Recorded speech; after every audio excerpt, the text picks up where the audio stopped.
Si vous appréciez la vidéo, n'hésitez pas à commenter, liker, vous abonner et à cliquer sur la cloche pour être informé de la sortie des prochaines vidéos.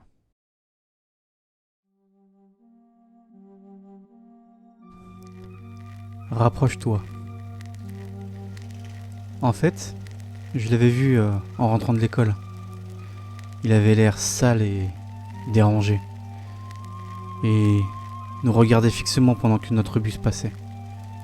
Nous avons même fait des blagues sur lui, probablement pour prétendre que nous n'avions pas peur. Il détonnait incroyablement dans notre banlieue de classe moyenne, dont sa simple présence semblait menaçante. D'où notre panique, quand nous sommes tous les trois descendus à notre arrêt et que nous l'avons vu, au coin de la rue, sur le point de regarder dans notre direction. Il était entre nous et nos maisons, et le bus s'était déjà éloigné. Alors, nous nous sommes précipités dans les buissons d'une cour voisine. Nous ne savions pas s'il nous avait vus, mais nous avons regardé à travers les feuilles, et l'avons vu nous suivre, en marmonnant au hasard. Tim, mon voisin, a insisté sur le fait qu'il avait vu un grand couteau dans les vêtements en lambeaux de l'homme. Danny, un gamin que je connaissais à peine et qui venait d'emménager dans le quartier, a insisté sur le fait qu'il l'imaginait, que les lunettes de Tim devaient avoir mal reflété le soleil, ou quelque chose comme ça. Pourtant, nous étions terrifiés, et le trottoir allait l'amener juste à côté de nous. C'est Tim qui s'est cassé et a couru le premier. En restant bas, je l'ai suivi, le cœur battant. Alors que nous plongions dans l'obscurité, sous le porche d'une maison inconnue, près de laquelle nous nous étions cachés.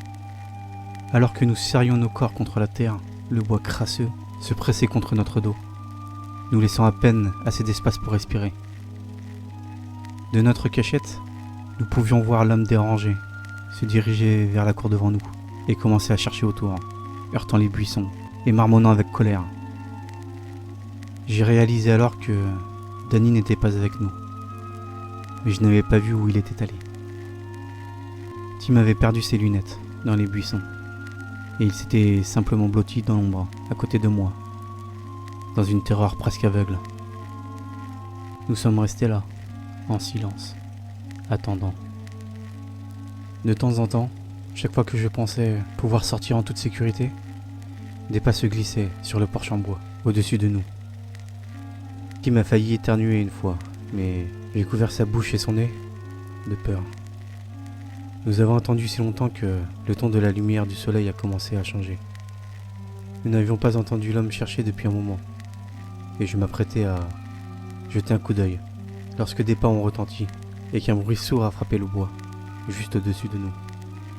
Une fraction de seconde plus tard, le visage de Danny est apparu, devant nous, à l'envers, et il nous a regardés, à travers le treillis. Un air de choc et de surprise traversa ses traits, en nous trouvant enfin. Il a chuchoté quelque chose, mais je n'ai rien entendu. Il semblait dire « Rapprochez-vous ». Alors, j'ai pensé que l'homme était toujours là, et que nous devions nous taire, et j'ai avancé d'un petit pas. Les traits de Danny devinrent craintifs, et il ne cessait d'indiquer quelque chose au-dessus de nous.